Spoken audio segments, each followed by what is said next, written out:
오늘 은혜 받으실 하나님 말씀은 고린도전서 13장 4절에서 7절까지의 말씀입니다. 고린도전서 13장 4절에서 7절까지 말씀을 다 같이 봉독하시겠습니다. 사랑은 오래 참고 사랑은 온유하며 시기하지 아니하며 사랑은 자랑하지 아니하며 교만하지 아니하며 무례히 행하지 아니하며 자기의 유익을 구하지 아니하며 성내지 아니하며 악한 것을 생각하지 아니하며 불의를 기뻐하지 아니하며 진리와 함께 기뻐하고 모든 것을 참으며 모든 것을 믿으며 모든 것을 바라며 모든 것을 견디느니라. 아멘. 함께 믿음이 고백하겠습니다. 예수님 안에서 난 언제나 행복합니다. 예수님과 함께 기쁘고 즐겁게 삽니다. 이렇게 사는 우리 모두가 되기를 예수님의 이름으로 축원합니다. 저는 오늘 함께 읽은 말씀을 중심으로 사랑한다는 것은, 한번 따라합시다. 사랑한다는 것은 여기 제목으로 하나님 말씀을 나누고자 합니다. 한국에서 30년이 넘게 산 영국인 신문기자 마이클 브란이 한국인이라는 책을 펴냈습니다. 우리나라가 어떻게 식민 지배와 전쟁의 참화를 극복하고 경제 선진 대국이 될 수 있었는지 그것을 객관적으로 기술한 책이기도 합니다. 그런데 그 책이 보니까 그는 한국인의 기질을 말하면서 한국인은 서양의 사람들보다도 훨씬 집단주의적인 성격이 강하다고 얘기했습니다. 서양 사람들은 개인주의적인 성격이 강한데 한국 사람들은 함께 모여서 어울려서 일하고 즐기는 것을 좋아한다는 것입니다. 그래서 그런지 몰라도 같은 고향이 있는 사람들이 모여서 향후회를 만들고 같은 학교를 다닌 사람들이 모여서 동창회를 만들고 심지어는 같은 취미를 가진 사람들이 모여서 동호회를 만들고 있습니다. 요즘은 인터넷에서 온라인으로 또 모여서 오프라인으로 이 동호회가 가장 큰 호응을 얻고 있습니다. 저마다 자신이 가진 취미에 따라서 함께 어울려서 모임을 갖고 함께 취미를 공유하고 있다는 것이죠. 하지만 이런 여러 동호회나 모임이나 향후회나 공동체들은 사람의 필요에 따라 맞는 것입니다. 그렇기 때문에 내가 마음에 들면 그 모임에 참석할 수도 있고 마음에 들지 않으면 그 모임에서 나올 수도 있습니다. 하지만 이런 수많은 공동체 가운데 우리가 절대로 소홀해서는 안 될 공동체가 있습니다. 반드시 지키고 참석해야 될 공동체가 있습니다. 어떤 공동체입니까? 가정 공동체와 교회 공동체입니다. 이 가정 공동체와 교회 공동체야말로 우리가 살면서 꼭 지켜야 될 공동체고 우리가 꼭 섬겨야 될 공동체라고 성경은 말씀하고 있습니다. 왜 그렇습니까? 이 가정과 교회야말로 하나님께서 직접 만드신 공동체이기 때문입니다. 왜 하나님께서 가정 공동체를 만드시고 교회 공동체를 만들었습니까? 가정 공동체를 통해서 이 땅에 살고 있는 동안에 행복한 삶을 살 수 있도록 가정을 허락하시고 가족이 서로 사랑하기를 원하셨던 겁니다. 왜 교회 공동체를 직접 만드셨습니까? 교회 공동체를 통해서 영원한 생명을 약속하시고 함께 모여 하나님을 예배하기 위해서 교회 공동체를 허락해 주신 것입니다. 그러므로 살아갈 동안에 다른 모임들은, 동호회들은, 공동체는 내 마음의 형편에 따라서 들 수도 있고 안 될 수도 있지만 이 공동체만큼은 우리가 꼭 지켜내야 됩니다. 가정 공동체와 교회 공동체를 내가 꼭 지키고 귀하게 여기고 소중하게 생각해서 그를 통해 진정한 인생 행복을 누리는 여러분 되시기를 예수님의 이름으로 축원합니다. 그 중에서도 가정 공동체는 아무리 강조해도 지나치지 않습니다. 5월은 가정의 달입니다. 원래 오늘은 5월 3일 어린이 주일입니다. 안타깝게도 코로나19 바이러스로 인해서 아직 완화된 사회 거리두기를 때문에 우리 주일학교 어린이들이 이 좋은 날 함께 모여 하나님을 예배하지 못하고 있습니다. 하지만 이 어린이 주일을 맞아서 가정의 달을 맞아서 다시 한번 가정에서 가장 소중한 사랑에 대해서 함께 말씀을 나누기를 원합니다.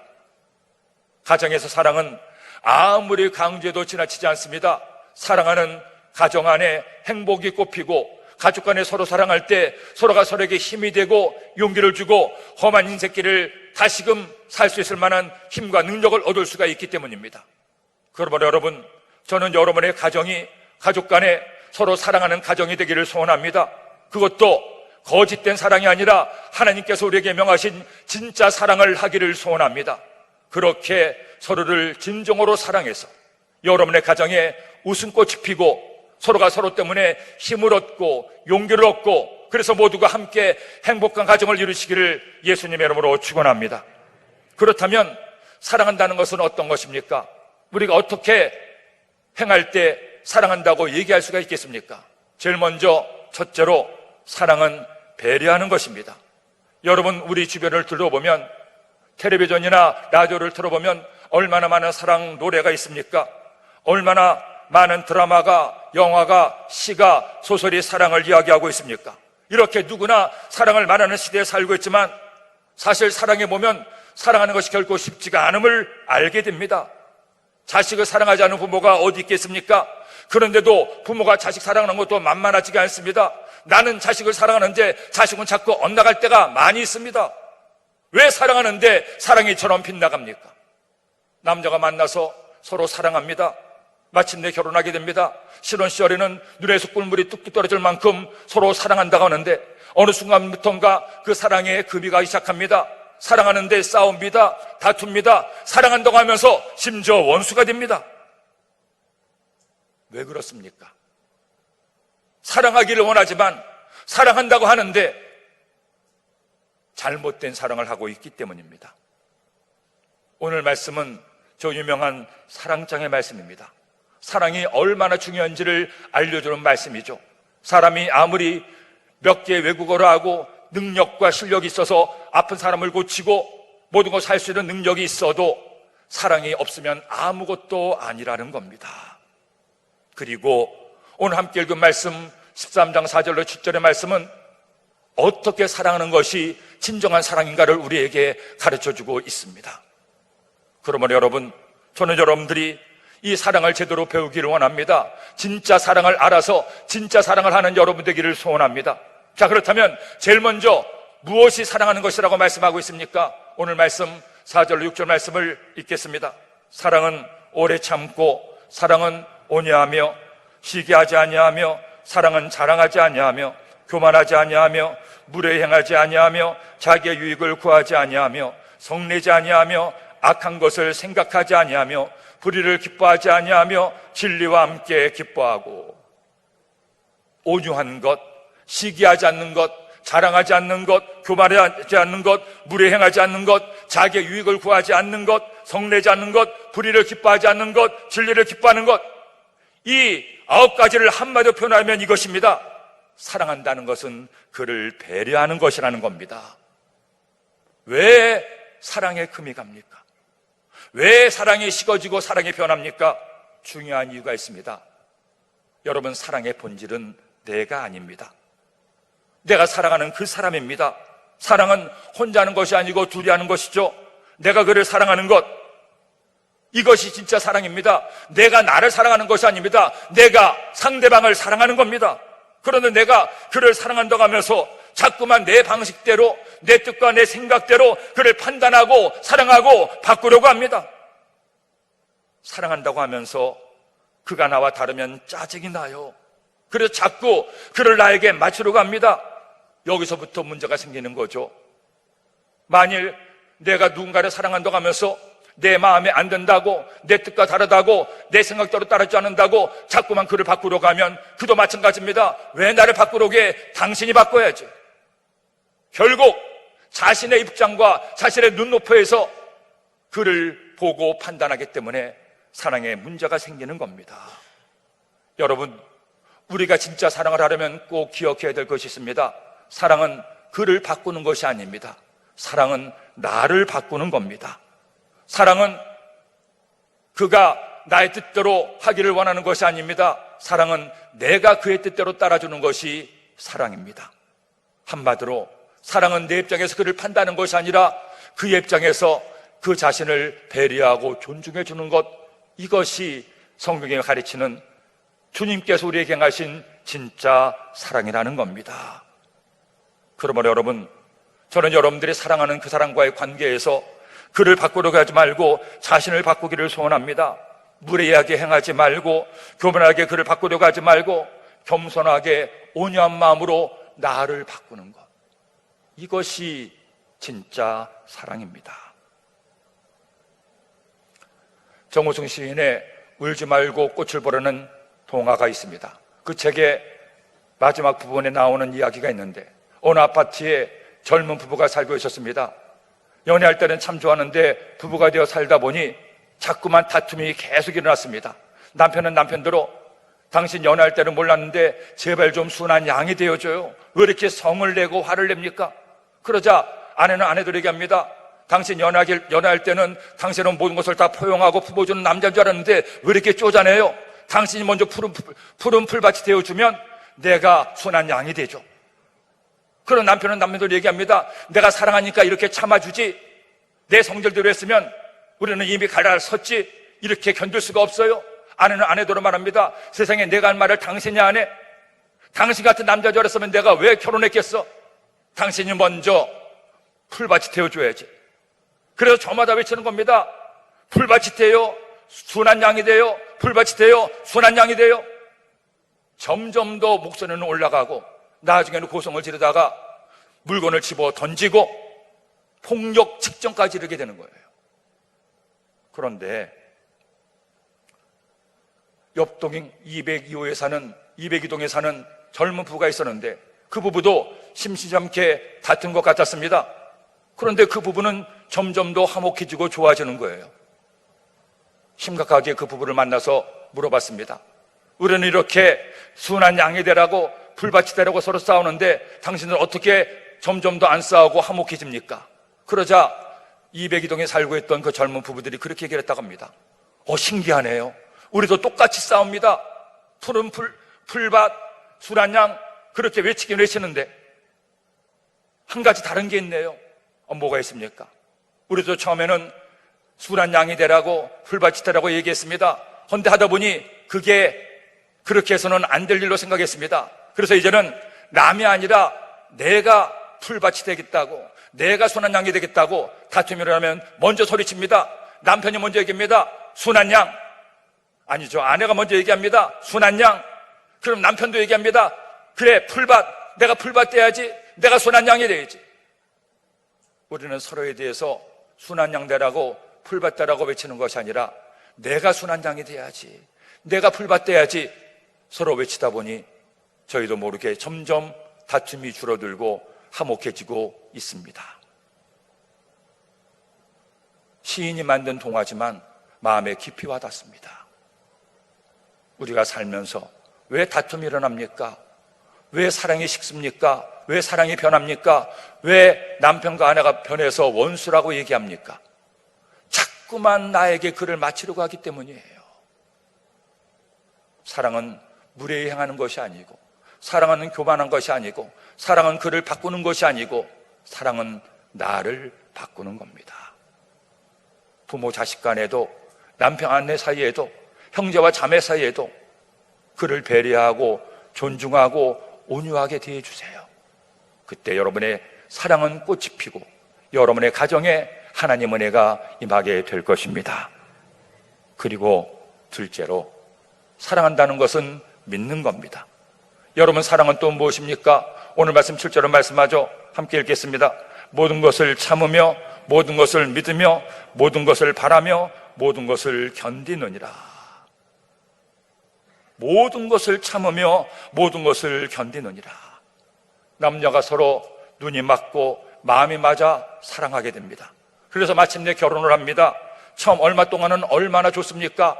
함께만 있으면 밥을 안 먹어도 좋고, 왜 이렇게 예쁜지, 왜 이렇게 멋있는지 너무너무 좋은 거예요. 그런데 이 사랑의 호르몬은 한계가 있어서 시간이 흐름과 함께 점점 줄어들게 됩니다. 연애할 때는 안 보이던 단점들이 보이기 시작하고 좋아 보였던 것들도 다르게 보이기도 합니다. 어떤 학자들은 그 사랑의 호르몬이 나오는 시간이 100일이라고 더하고 어떤 이는 1년, 어떤 이는 3년도 얘기합니다. 아무리 길게 잡아도 3년 이상은 무리라고 얘기하죠. 그런데 서로 사랑해서 결혼했는데 3년만 삽니까? 아니죠. 가족들과 3년만 함께 합니까? 아니죠. 평생 내 가족을 사랑하며 살아야 됩니다. 부부 간에 서로 사랑하는 연인 간에, 부모 자식 간에, 형제 자매 간에 평생을 사랑해야 되는데 어떻게 사랑할 수가 있습니까? 사랑하기 위해서 꼭 있어야 될 것이 있습니다. 바로 믿음입니다. 믿음이 없으면 사랑은 금이 가고 사랑은 깨질 수밖에 없습니다. 두 가지 믿음이 필요합니다. 첫째는 내가 믿음을 주는 사람이 되어야 됩니다. 내 아내가, 내 자식들이 남편을, 아버지를 믿을 수 있도록 믿음을 주는 사람이 되어야 됩니다. 일방적으로 믿으라고 강요하는 것이 아니라 내 가족이 나를 믿을 수 있도록 언제나 신뢰를 쌓고 내 말에 책임지고 믿음을 주는 사람이 될 때 그 가정에 믿음이 생길 수가 있습니다. 두 번째로 그를 믿어주는 사람이 되어야 됩니다. 내 가족이 서로 사랑해서 행복한 가정을 이루려면 꼭 내가 해야 될 일이 있습니다. 저절로 사랑이 되는 것이 아닙니다. 사실은 사랑만큼 힘이 들고 어려운 것이 없습니다. 왜? 사랑하기 위해서는 믿음이 필요하기 때문이죠. 때로는 못 믿을 말을 하기도 하고 못 믿을 행동을 하기도 하고 나를 실망시키는 부분도 있습니다. 그럼에도 불구하고 내 가족이라면, 내 남편과 아내라면, 내 부모라면, 내 자녀라면 가족을 믿어줘야 돼요.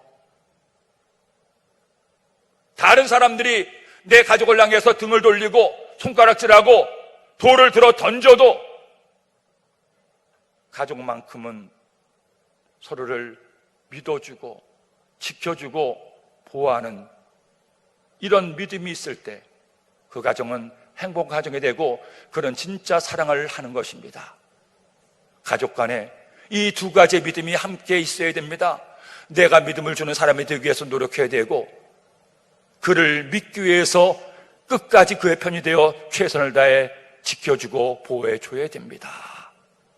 이렇게 서로 사랑하고 배려하고 믿어주고 지켜줄 때 그런 가정이 행복한 가정이 되고 그런 사람이 진짜 사랑을 할 수가 있습니다.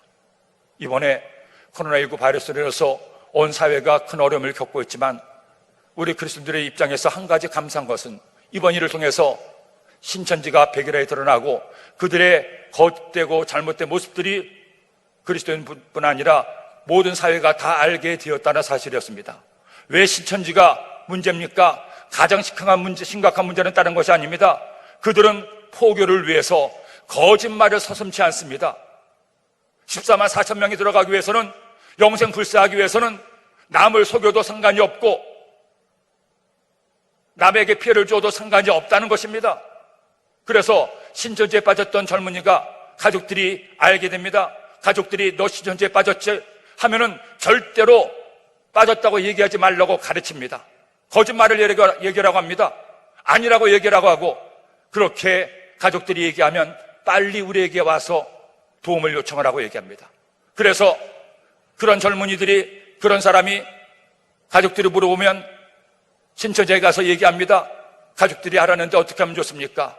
그때 기가 막힌 말을 합니다. 너희 부모님도 사탄에게 붙들려는 사탄에 죽고 있으니 거기에 빠지면 절대로 안 돼. 그러니 집에 나와서 이 숙소에 있으면 우리가 보호하고 지켜줄게. 집을 나오라고 얘기합니다. 부모와 자식 간의 믿음을 깨뜨리려고 합니다. 심지어 부부 사이에 이혼을 요구하게 합니다. 김강림이란 한 젊은 청년이 있었습니다. 열심히 신앙생활을 하고 그리고 하나님께서 기뻐하시는 종이 되기를 위해서 노력했는데 군대를 제대하고 얼마 안 됐을 때 그만 우연히 길을 가다가 한 사람의 질문을 받게 되고 그 질문에 따라서 가서 이런저런 일을 하게 되는데 알고 봤더니 신천지에 회유당한 겁니다. 처음에는 교묘하게 신천지인지 모르고 얘기를 합니다. 아주 잘해줍니다. 결국 그렇게 해서 신천지에 완전히 빠져서 신천지만이 진짜 14만 4천에 들어갈 수 있고 영생 불사할 수 있는 그와 같은 진정한 믿음이라고 생각하게 되었습니다. 이것을 부모님이 알게 된 겁니다. 이 부모님은 그것을 알고 나서 바로 그 아들을 붙들고 나오라고 얘기하지 않았습니다. 이미 신천지의 실체를 알고 있었기 때문이죠. 하나님께 눈물로 그때부터 기도했습니다. 비록 아들이 지금 잘못 빠졌지만 다시 나올 수 있음을 끝까지 믿고 포기하지 않았습니다. 급기야 이 부모님은 아들을 위해서 직장도 그만두고 또 자매도 함께 직장을 그만둬서 가족들이 함께 이 아들을 신천지에서 나오기 위해서 그때부터 힘겨운 싸움을 하게 됐습니다. 처음에는 계속 다투고 싸웁니다. 그럼에도 끝까지 포기하지 않고 어머니도 아버지도 남매도 계속 이야기를 하는 겁니다. 한 번만 상담실에 가보자. 한 번만 상담실에 가면 내가 받아줄게. 하지만 이미 신천지에서는 상담실에 갔다간 이제 영원히 지옥불에 빠진다고 얘기했기 때문에 갈 수가 없었습니다. 그런데 마침 생일날이 되었을 때 그 김광림 전사의 어머니가 케이크를 가지고 그래도 아들 생일 축하하겠다고 케이크를 들고 들어오는데 눈물이 터졌어요. 엄마가 저렇게까지 나를 위해서 애쓰는데, 그래, 내가 믿는 신천지가 진짜 믿음인 것을 상담소에 가서 당당하게 말해서 내가 이기고 돌아오겠노라. 그리고 상담소에 가겠다고 얘기를 했습니다. 그렇게 상담소에 가서 하루가 지나고 이틀째 신천지가 사기임을 깨닫게 되었습니다. 얼마나 사람을 기만하고 가족들 간의 미움을 갖게 하는지를 알았습니다. 그는 이제는 신학교를 졸업해서 전설로서 이단 신천지가 얼마나 무섭고 어떻게 사람을 미혹하는지 강연을 통해서 많은 사람들을 깨우치고 있습니다. 한 젊은 청년이 신천지에 빠져서 가족마저도 버리고 할 그때 가족들이 끝까지 아들을 믿어주고 하나님께 눈물로 기도하고 수했을 때 가정이 회복되고 귀한 사역을 감당할 수가 있게 됐습니다. 저는 그 전사님의 간증을 들으면서 큰 은혜를 받았어요. 무엇보다도 그 가족들이 직장까지 그만두면서 아들을 지키기 위해서, 보호하기 위해서 아들을 끝까지 믿음으로 지켰던 것을 보면서 이것이 진정한 가족이구나 하는 것을 생각하게 되었습니다. 왜 신천지가 사라져야 됩니까? 왜 소멸해야 됩니까? 가장 중요한 것, 신천지는 거짓을, 미움을 조장하기 때문입니다. 진정한 믿음은 사랑하는 것이고, 진정한 믿음은 지키고 보호하는 것이고, 진정한 믿음은 진실입니다. 그러므로 사랑하는 여러분, 저는 여러분이 사랑하는 가족 간에 진짜 사랑을 하기를 원합니다. 의심하지 마세요. 불평하지 마세요. 짜증내지 마세요. 왜 이것밖에 안 되느냐고 그렇게 화내지 마세요. 있는 모습 그대로 배려하고 존중하세요. 끝까지 그를 믿어주고 믿음을 주는 사람이 되세요. 그때 우리는 진짜 사랑을 하는 것이고 하나님께서 기뻐하시는 가정을 만들어갈 수가 있습니다. 요한일서 4장 10절로 11절을 말씀하죠. 함께 읽겠습니다. 사랑은 여기 있으니 우리가 하나님을 사랑한 것이 아니요 하나님 우리를 사랑하사 우리 죄를 속하기 위하여 화목제물로 그 아들을 보내셨음이니라. 사랑하는 자들아, 하나님이 이같이 우리를 사랑하셨은즉 우리도 서로 사랑하는 것이 마땅하도다. 우리 주님이 못났음에도 부족함에도 연약함에도 끝까지 나를 믿어주시는 것처럼 우리도 사랑하는 내 가족을 믿어줍시다. 믿음으로 하나 돼서 진정 하나님께서 기뻐하시는 행복한 가정을 이루시기를 예수님의 이름으로 축원합니다. 마지막 셋째로 참는다는 것은 사랑한다는 것은 뭡니까? 참는 것이 사랑하는 겁니다. 오늘 말씀은 모두 15가지 사랑의 방법을 알려줍니다. 그런데 그 중에서 이 시작과 끝이 이것입니다. 사랑은 오래 참고 사랑은 모든 것을 견디는 것이다. 예수님의 사랑이 진짜 사랑인 것은 참는 사랑이기 때문입니다. 만일 하나님께서 우리를 향해서 참지 않으신다면 이미 우리는 다 죽었습니다. 다 멸망당했습니다. 하나님의 자녀가 하면서도 구원의 그 놀라운 은혜를 받았음에도 불구하고 내가 하는 짓을 생각하면, 내가 하는 생각, 내가 하는 말, 내가 하는 행동을 생각한다면 살아남을 재간이 어디 있습니까? 그런데 주님은 나를 끝까지 참으시고 인내하시고 사랑하셨습니다. 이 말씀을 읽을 때마다, 묵상할 때마다 저는 가슴이 떨립니다. 그 사랑의 폭받쳐 오릅니다. 그래, 하나님이 나를, 우리를 이처럼 사랑하시지. 시편 103편 8절로 14절 말씀은 우리에게 이처럼 하나님의 사랑을 보여줍니다. 함께 읽겠습니다. 야훼는 긍휼이 많으시고 은혜로우시며 노하기를 더디하시고 인자하심이 풍부하시도다. 자주 경책하지 아니하시며 노를 영원히 품지 아니하시도다. 우리의 죄를 따라 우리를 처벌하지는 아니하시며 우리의 죄악을 따라 우리에게 그대로 갚지는 아니하셨으니 이는 하늘이 땅에서 높음같이 그를 경외하는 자에게 그의 인자하심이 크심이로다. 동이 서에서 먼 것 같이 우리의 죄가를 우리에게서 멀리 옮기셨으며 아버지가 자식을 긍휼히 여긴 같이 야훼께서는 자기를 경외하는 자를 긍휼히 여기시나니 이는 그가 우리의 체질을 아시며 우리가 단지 먼지뿐임을 기억하심이로다.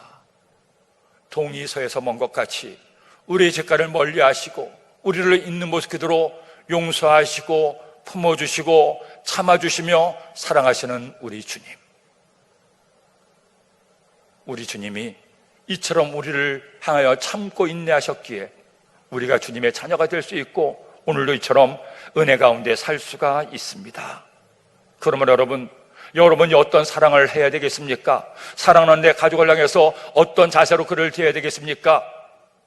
쉽게 화내지 마세요. 짜증내지 마세요. 끝까지 참아주고 인내하세요.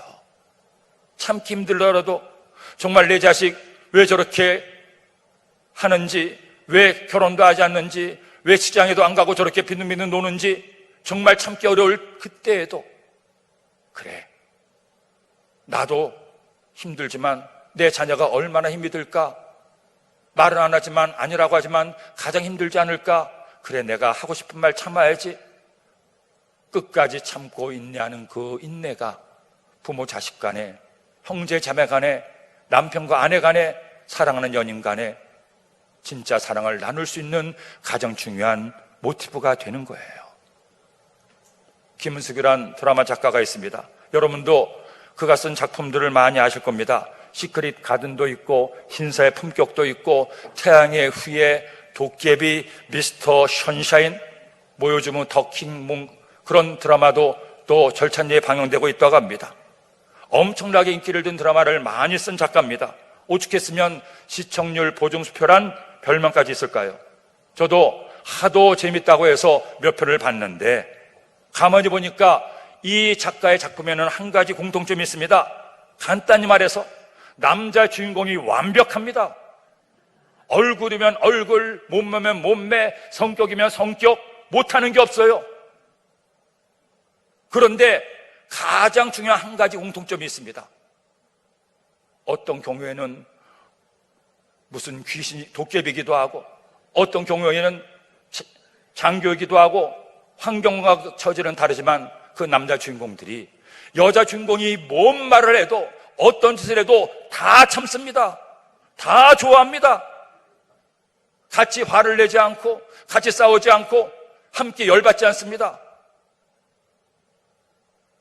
미스터 션샤인에서 여자 주인공 김태리가 남자 주인공 이병헌에도 계속 시비를 걸고 딴지를 걸고 하는데 그저 좋다고 다 받아주는 거예요. 제가 그런 드라마를 보면서 저 드라마가 인기가 있는 이유 중에 하나가 치밀한 여러 가지 서사도 있었겠지만 여자들이 저 남자 주인공을 보면서 대리 만족을 느끼는구나. 현실 속에서는 절대 저렇게 참지 않는데 어떻게 저 완벽한 남자 주인공이 저렇게 참을 수까지 있을까? 거기에 혹해서 그 드라마에 빠지는 것이 아닐까. 남자인 제가 볼 때 절대로 저럴 수가 없어요. 저런 남자가 어디 있습니까? 근데도 그래, 나도 저런 사랑을 하는 것이 진짜인데 하다 보니 또 인기를 끄는 것이라는 생각이 들었습니다.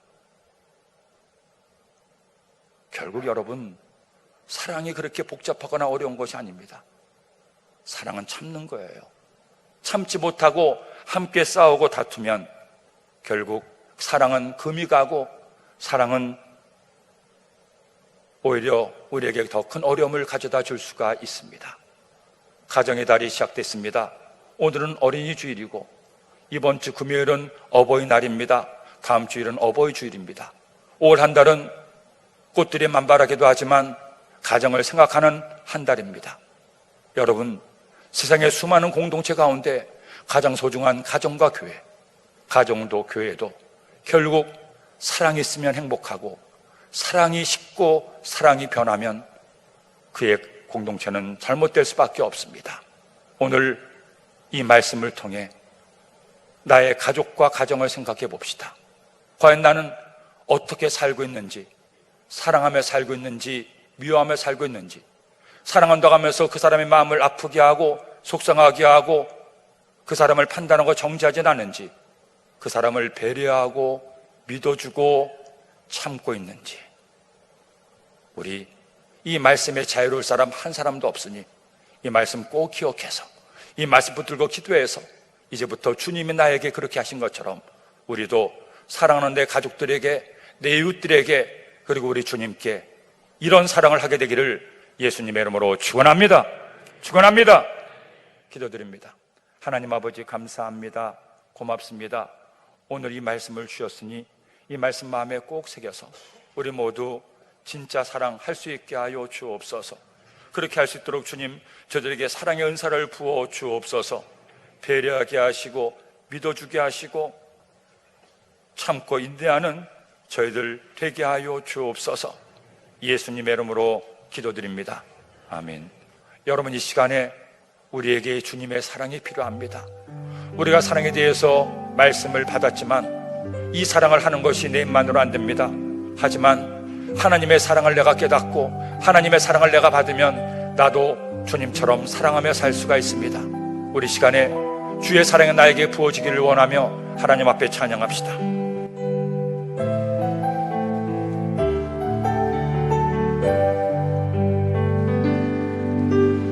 아버지 사랑 내가 노래해, 아버지 은혜 내가 노래해. 그 사랑 변함없으신, 거짓 없으신 성실하신 그 사랑, 상한 갈대 꺾지 않으시는, 꺼져가는 등불 끄지 않는 그 사랑, 변함없으신, 거짓 없으신 성실하신 그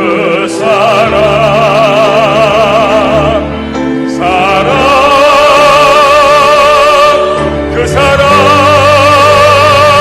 날 위해 죽으신, 날 위해 다시 사신 예수 그리스도, 다시 오실 그 사랑, 죽음도 생명도 천사도 하늘의 어떤 권세도 끊을 수 없는 영원한 그 사랑. 모두 일어서 찬양합시다. 그 사랑을 찬양합니다. 그 사랑 날 위해 죽으신, 날 위해 다시 사신 예수 그리스도, 다시 오실 그 사랑, 죽음도 생명도 천사도 하늘의 어떤 권세도 끊을 수 없는 영원한.